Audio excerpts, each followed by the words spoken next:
sun goes down and the band won't play. I'll always. Huh? Ой, чагаад эхэлж вэ. Remember us this way. Oh yeah.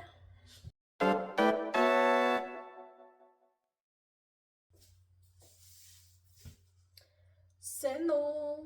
Яа. Би даарч байна. Today хүйтэн байна.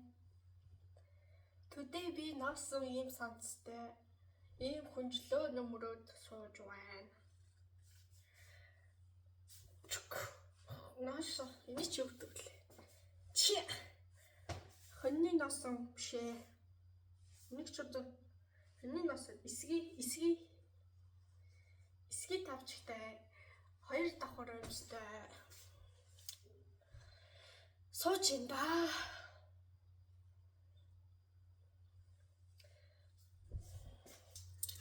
Сайн уу? Нараа байна. Би хөргөн чихэр идэж байна. Тэ би яг бодлоо л даа. YouTube үзэж суучихсан. Тэгсэн чинь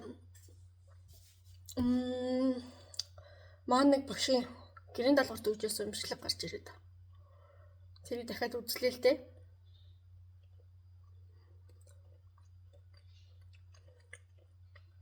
Энэ бичлэг болохоор how will you measure your life гэдэг. Өөрийнхөө амьдралыг хэрхэн одоо хэмжих вэ гэдэг тийм агуулгатай. Ер нь хүний амьдралыг яаж хэмжиж болох юм бэ гэдэг агуулгатай байгаа байхгүй юу? Тэгээд энэ даалгаврыг анх хийж байхад болохоор яг бичлэгийг үзээд ойлгосон санаануудаа mind map болгож гаргаад зураглал гаргаж авна гэсэн үг. Санаануудыг нь одоо тухайн бичлэгээс ойлгож авсан санаагаа буулгаад тэгээд юм зураглал гаргаж аваад за тэгээд тэн дээр яг өөрийнхөө үзэл бодлыг бас шингээгээд тэгээд явуулчихсан тийм даалгавар байхгүй юу? Та сая үзэж үзлээ л дээ.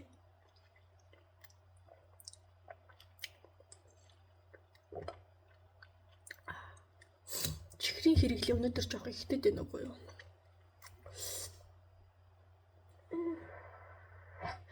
Хүйтэн байна. Халуун юм удагч байж юу?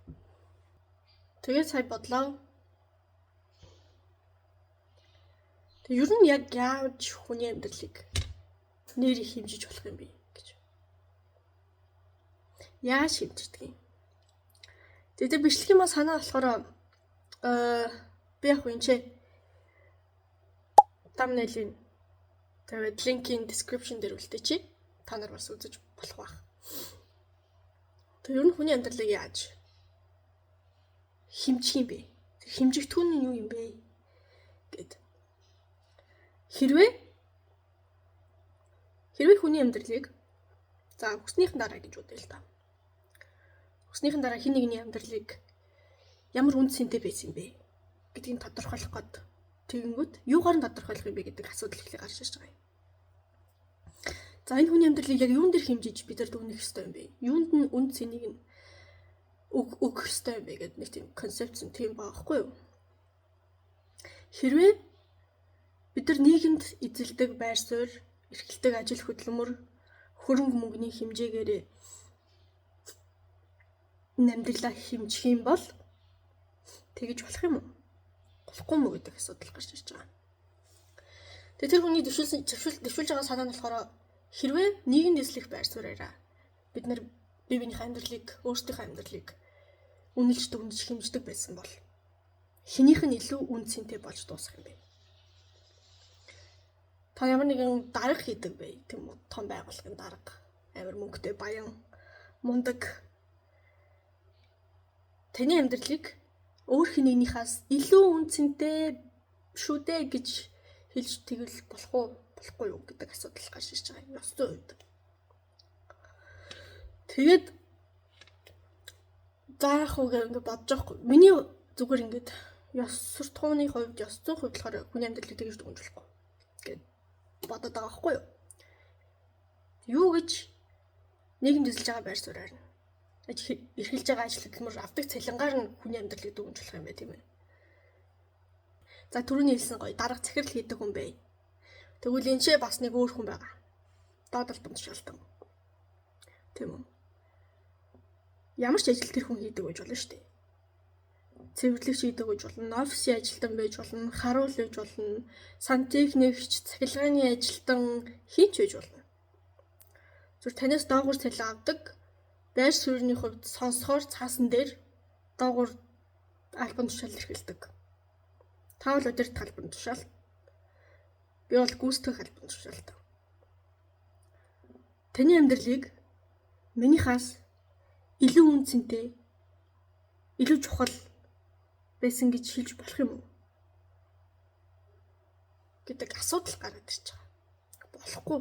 Болохгүй гэж бодож байгаа байхгүй юу? Яаж болох юм бэ? За тэгвэл энэ асуудал дээр нийгэмд эзэлж байгаа байр суурийг авч үзэж болохгүй юм байна. Хүнийг авдаг цалин гарна. Амьдралын бүхэл бүтэн хүний амьдралын үнцийн гэдэг энэ ойлголтыг хөрөнгө мөнгө албан тушаалаар хэмжиж болохгүй юм байна. Тэгвэл юугаар хэмжих юм бэ? гэдэг асуудал гараад ирж байгаа байхгүй юу? За тэгвэл дараагийнх нь юу юм бэ гэж бодож байгаа юм. Яг би болохоор ингээд өөрийнхөө тэр бичлэгнээс төрсөн ойлголтоо л ингэж гаргаж хэлж байгаа шүү заяа. Тэрнээс бол яг ингэж бол яриаггүй тэр хүн. Тэгээд бодоод үзлээ. За мэдээж тэр профессор болохоор шашинтай хүн байсан. Шашинтай. Тэгээд яг шашныхаа итгэл үнэмшлэлээр тулгуурлаад бурханд би сайн нэгтлэн бай тийм үү? Би сайн санхүүч бай. Би үхээд бурхантай уулзахаар бурханд сайн нэгтлэн хэрэгтэй юм уу яг гэдэг асуудал. Энэ болохоор амар сонирхолтой. Бурхан сайн нэгтлэнгаар яг яах юм бэ тийм үстэй. Бурхан сайн доо санхүүчээр яах юм бэ? Тийм үү? Хин нэгний цалин бодуулах юм уу тэр хүн? Тэр авших уу тийм үстэй. Тэр итгэл үнэмшил дээрээ тулгуурлаад гаргаж иж байгаа санаа нь бас сонирхолтой. Тэгвэл миний сайн нэгтлэн байх, миний сайн юм ажилтан байх үнэн падаг юм байна. Тийм үү? Би яг амьдрал дээр олж авах зүйлсээ болоод энэ ажил хөдөлмөр эрхлээд тодорхой хэмжээний одоо хэрэгтэй өөрийнхөө амьдралыг ингээд хангалттай аваад явчих юм хэмжээнд хэмжигдэх хүнд ингээд ажил хөдөлмөр эрхэлсэн. Тэрнийхээ үр шимийг хүрсэн ч гэдэг юм уу те. Тэр ойлголт бол тийм юм байна. Тэг яагаад энэ амьдралыг юу нэг хэмжих гээд байгаа юм бэ? Яагаад хэмжих гээд байгаа? Яг юунд тулгуурлаж хэмжих гээд байгаа юм? Яг хэмжих гээд ингэнгүүт ингэж чадахгүй байгаа байхгүй юу? Юу яг ямар өгөгдөлтөөр нь үндэслэж бид нэр хүний амьдралыг үнэлж дүгнэх гээд байгаа юм бэ? Хинийх нь үнцэнтэй, хинийх нь үн цэнэгүй хямдхан байсан гэх гээд байгаа юм бэ? Тийм үү? Тэгж хэлж болохгүй шүү дээ. Тэгээд эндээс гарч ирж байгаа санаа нь тэр хүн ерөөсөө л айгүй гоё ойлгомжтой тайлбарласан. Бурханд санхүүч хэрэггүй, бурханд нэгтлэн хэрэггүй. Эцсийн мөчид чи өөрөө үхээд хүмүүс чамайг дурсаад чиний хэр баян сэтгэлэн байсан. Тийм ээ? Хэр баян сэтгэлэн байсан. Ямар ажил албан тушаал эрхэлдэг байсан. Хамаагүй байна гэдэг. Тийм одоо үнэлгээнд хүрж байгаа байхгүй юу? Тэр бол хамаагүй байна. Хүний амьдралыг хэмжиж, үнэлж дүгнэхийн тулд энэ ойлголт нь өөрөө мөнгө, карьерээс хол ангид байх ёстой юм байна. Мөнгө, карьерээс ангид ойлголт энд юу багтааж болох вэ? Тэнгүүч ерөөсөө л энэ хүн чанарын тухай асуудал байсан. Хүн чанар хэр хүнээрээ байсан бэ? хүн гэдэг ойлголтоор. Тийм учраас хүний амьдралыг дүгнэхдээ мөнгө, карьераас ангид ойлголтоор хэр зэрэг хүнлэг, хүн чанартай, бусдад анхаарал тавьдаг. Эргэн тойрныхон хүмүүст юм гоё энерги, зөв энерги түгэж чаддаг. Тийм хүн байсан байх вэ гэдэг чинь дүгнэх юм байна. Тэр л чухал юм байна гэдэг тийм санааг төвшүүлсэн. Хэр зөв хүн байсан бэ вэ? Хэн нэгний амьдралд хэрхэн сайнаар нөлөөлж чадсан бэ вэ гэдэг нь чухал гэсэн тийм ойлголтыг л төвшүүлсэн байхгүй юу? Үнэхээр тэр нь зөв юм болов гэдэг юм бодохоор зөв миний л бодол шүү дээ. Үнэхээр нэрээ тийм юм болов? Үнэхээр хүний амьдралыг ингээд хэр зөв хүн, хэр өөрийгөө хэр ингээ хүнлэг, хүн чанартай гэдэг шүү дээ. Хүн чанартай зөв хүн байсан бэ гэдгээр нь дүгнэх нь зөв юм уу? Гэр ингээ дотроос тэр нь зөвөө гэд зөв шүү гэдэг дон гэдэг байгаа байхгүй юу? Тэгэхээр хүн ер нь бол тэгэл уусаа ярьж л байдаг шүү дээ. Хүн бол ингээд зөвл амьдрах хэрэгтэй гэж. Бусдад муу буруу санахгүй өөрийнхөө хийх ёстой зүйлийг хийгээд тийм ээ зөв гэсэн зүйлийнхаа талд зогсож чаддаг. Эргэн тойрныхныгоо хайрлаж чаддаг.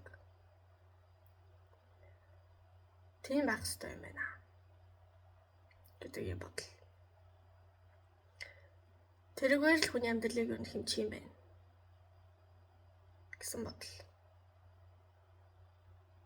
Тэгээ тэгж хэмжин гэдэг ойлголт өөрөө яг тэ үндэл үхээд өгвөл хинт ч үндэ юу ч хамаагүй л дээ нэрээ. Тэгсэн чи ганцхан л амьдарч байгаа шүү дээ хүн. Зөвл байхыг хичээх хэрэгтэй.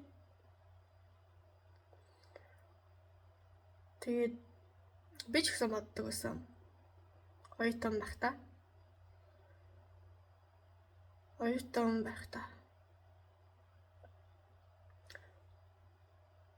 өмнөх өдрийнхоосоо арай жоохон илүү хүн байя гэж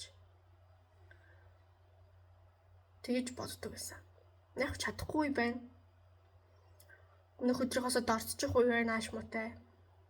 Тэмээ хүн амьтантай муудалцаал. Гэхдээ дараагийн зөв зүйлийг хий гэдэг юм бодол надад үргэлж байдаг байсан. Одоо ч гэсэн байдаг. To be a better version of myself. No. Өдөр болгон өмнөхөөсөө арай жоохон илүү хичээх хүсэл. Арай жоохон илүү байх бодол. Илүү сайн хүн байх бодол баггүй юу?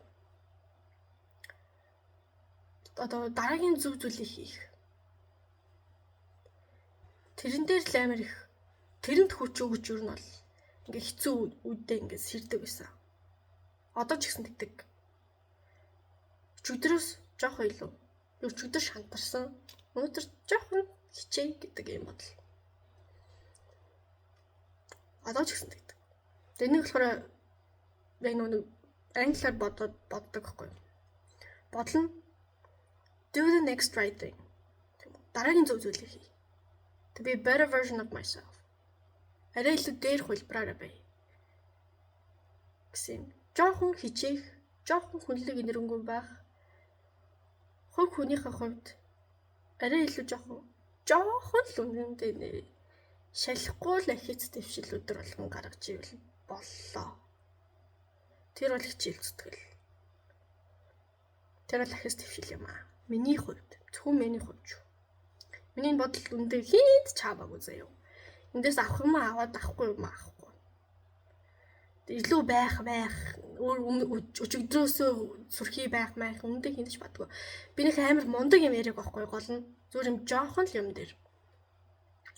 Зүгээр л би өнөөдөр ингээд сэтгэлээр ингээд муу гонигтай бай. Гонигтай байж болно. Гонигтай байх үндэ л хэрэгтэй заяа. Гонигтай байна. гонигтай байна. Угаасаа бүх юм гонигтай. Гэхдээ энэ дотор гоё юм байдаг байхгүй юу? Гонигтай байгаад дараа нь аз жаргалыг мэдрэх чинь өөр амар гоё байхгүй юу? Тэр нь ингээд гоё үн цэнэ. Амар гонигтай байгаад энэ уйтгар гоник гэдэг юм энэ аз жаргалыг илүү үн цэнтэй болгуулж мэдрүүлж идэг. Тийм болохоор аз жаргал гэдэг концепт өөрөө дангаараа ямар ч үн цэнэгүй. Уйтгар гоник гэдэг юм бэжиж хүн аз жаргалыг мэдрэх тэр мэдрэмж нь илүү өндөр байна. Тэрийг хүлээж авах, тэрийг хүртэх нь илүү юм таашаалтай, юм гоё амттай байна. Тийм болохоор амар мундаг тийм юм бол биш ерөөсөө.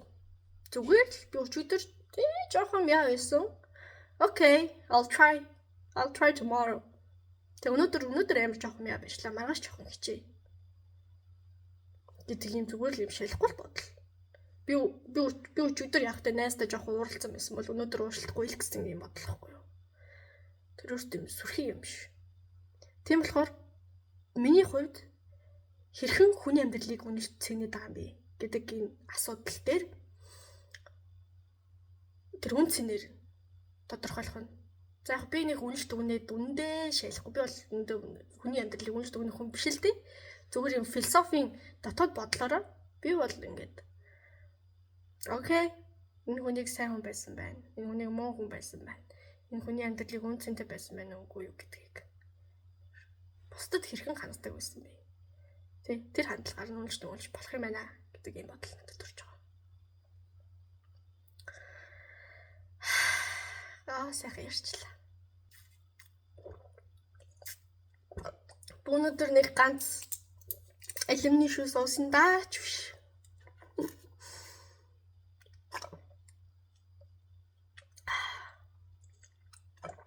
Тэг хүн болгонд юм янз бүрийн бодол төрдөг л аа. Тэг яадгийн YouTube дээр тавьчихъя. Гоё байна. Төдлөө. Гэ ярьсан чинь бас ингээд халчихж байгаа байхгүй юу? Би дулаацаад. Йоо ингээд тэхгүй бүр ингээд юм үзэл зүгээр суугаад тахаар чи ингээд даарад байгаа байхгүй цаанаасаа. Гэ ярьсан чинь бүр амар гоё ингээд халаад ингээд би халаад тэгээд дулаацаад байгаа байхгүй юу? Надад өстой гоё байна. Тэгээ баярлаа. Миний хэрэгтэй хэрэггүй яриаг сонссон бол баярлаа. Дараагийн бичлэгээр уулзцгаая.